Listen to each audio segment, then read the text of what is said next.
Hello and welcome to a hot tub in Sun River, where I am relaxing after a brutal 10-day weight loss program with personal trainer James Alexander-Ellis. This isn't really the angle I wanted. I was going to put the camera over there and get a much closer shot, but it has started to rain, so the camera is under the eaves of this particular house, and because it's raining and I have a microphone here that is borrowed, I am not going to go ahead with my plan and narrate the entire episode from here.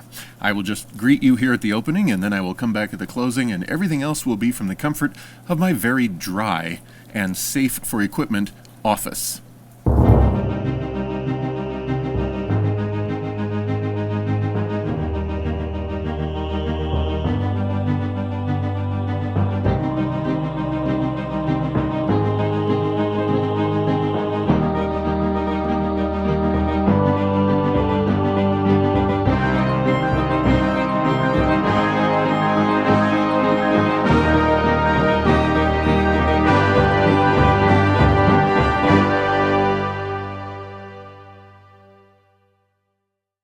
It's been several years, and enough years that I don't remember the precise year, but several years since I first became acquainted with the personal trainer James Alexander-Ellis.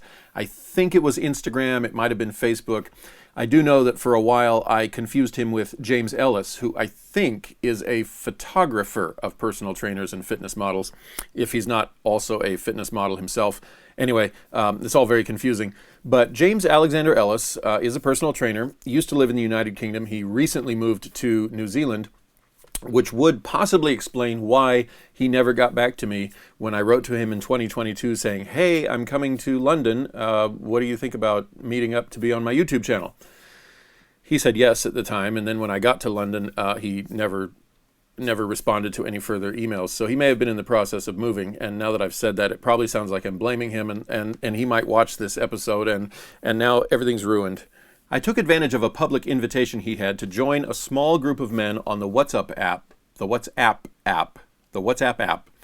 for a 5-day weight loss challenge. And I don't remember much at this point. It's been several years, but I remember enjoying getting to know him. Got to hear his voice on some video recordings, and I love British accents. I enjoyed getting to know the other 5 or 6 guys, and we had, just a good camaraderie doing this thing. I am pretty sure, I don't remember for sure, but I'm pretty sure that given my proclivity to eating all the wrong foods and not really caring for the kinds of foods that personal trainers recommend, I didn't really succeed. But it was a good experience for me. So when he had another public invitation just this past March for 50 people to join in, I put my name in, and I did get on the list and was able to participate. So that ran from the week just before April began to April 3rd, those 10 days. And naturally, I have documented what I could of it. And so let's go ahead and go through that now.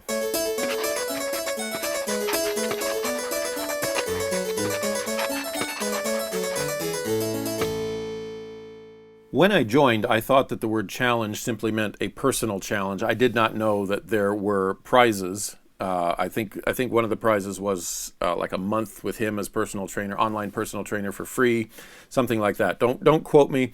But I knew instantly that I was not going to be the winner because, 1, I'm not very competitive like that, and 2, I am familiar with the kinds of foods that personal trainers recommend. And when he sent us the menu, sure enough, it was, breakfast, I can eat that, and lunch, I can eat that, and dinner, I don't like what he wants for dinners, but I could substitute that or repeat lunch. There are foods that I don't like, but I'll eat, like green beans. There are foods that I really don't like. And then there are foods that give me the gag reflex, and I can't even get them to my mouth. I don't think he required any of those, but the menu brought me a certain amount of dismay. I have always had a very limited palate. I like to think of it as having discriminatory tastes. I'm very, refined, very narrow in what I will eat because I only eat the best. My wife would just say I'm picky. And then he also created a workout plan that came with a workout you could do in the gym, and if you didn't have access to a gym, a workout you could do at home.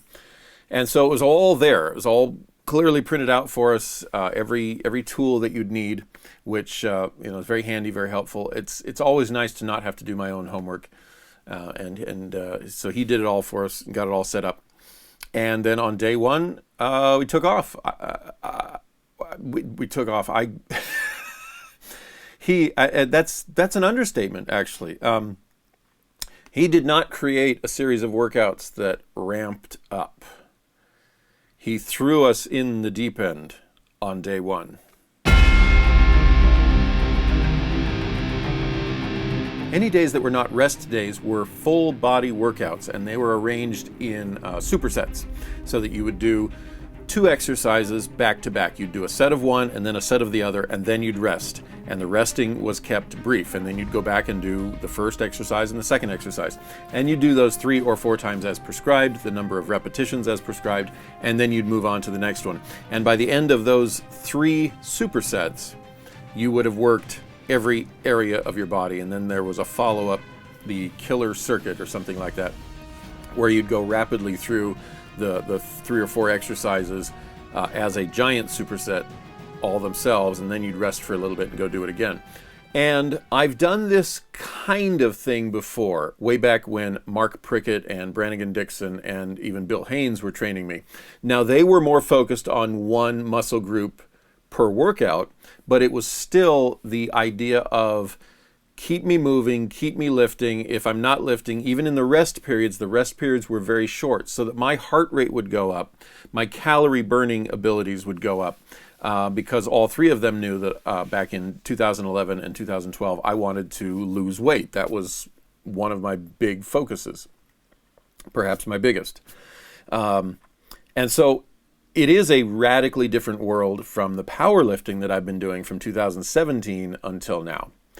So yes, from day one, from superset 1, I was huffing and puffing and hurting. So that by the time I got to the end of day 1, he wanted us to do this killer circuit that started with burpees. I got 1. And you can see me here try to start the second one, and I could just feel it. It's not quite the same as just giving up. I have worked with my body enough to know when I've reached failure before I actually fail. I know that to get down on the floor and try to do the second push-up portion of the burpee would have been an utter disgrace. So I stopped and I started to do the treadmill part. We're supposed to get on the treadmill for a minute. And I got through 45 seconds, and I knew this workout's done. I have successfully burned myself up. And that was the feeling I got for every workout that I went to do, either at the gym or at home. They just slaughtered me. They just wiped me out fast. So that by the next week, by the start of the next week, we went Monday through Friday straight, and then there was one workout that you could do either Saturday or Sunday. So you picked your day of rest in there, and then right back to it for Monday, Tuesday, and Wednesday to finish out the 10 days. And or Sunday, Monday, Tuesday. No, it was right. It was Monday through So Monday through the next Wednesday. So Monday, Tuesday, and Wednesday. The next week, we simply repeated the Monday, Tuesday, Wednesday workouts from the week before. By Monday of the following week, I had practically nothing. I have almost no footage because Tuesday and Wednesday I didn't even go to the gym. I tried to do a little bit at home, and it was just murder. I was burned. I was completely just drained. Now, part of that is because of the diet portion. Monday, day 1, I really did my best with what I could. I had the eggs that he prescribed. I added a little bit of Spam just because I am not a fan of eggs. Scrambled eggs, even at their best, have this texture, this squidgy feeling when you bite down on them. And if I eat some that haven't been completely cooked, and there's also this, the surface is kind of still moist, that's just, I had the chicken at lunch. No, I had a hamburger steak at lunch because I didn't know we had chicken in the freezer. I looked and I didn't see any. And then by dinner time, I had found some and I had some chicken there. By the next day, I overslept. I missed breakfast entirely, so I skipped the eggs. Lunch, I had chicken. Dinner, I was at work. Hadn't had time to prepare anything to bring to work, so I did have the pizza that we get for free. It just, the diet went. By Monday night, I was incredibly hungry as I went to the gym. Monday night, or Monday for diet, was actually, though, my proudest moment. I fought. I said, okay, don't nibble, don't go off script. I know the hamburger steak was technically off script, but I know enough about nutrition to know that I was basically substituting one protein for another. So it wasn't a bad trade. It's not like I sat down to a bunch of pasta. But yeah, I was hungry. I fought and I fought and I fought and I was hungry for it. And I'm sure that contributed to how quickly I burned out in the workouts. When I reached the end of the 10-day period and weighed in, I actually gained 0.8 pounds, which is not what you want from a weight loss regimen. So yeah, I started strong on Monday, strong even in relative terms, and it just got worse and worse for many reasons. Now, I let me throw this in right now before I go any further, because we are talking about someone who makes a living off of his personal training. Nothing of what I have said or am about to say should reflect on James and his personal training methods or abilities. I am at fault for not losing weight. Some of it was unavoidable, and somebody's going to email or leave a comment. Probably Jason English will email and say, Brian, you're just making excuses. Some of it is the way it is. It turned out to be a busy time of my year, a busy time of my month, whatever.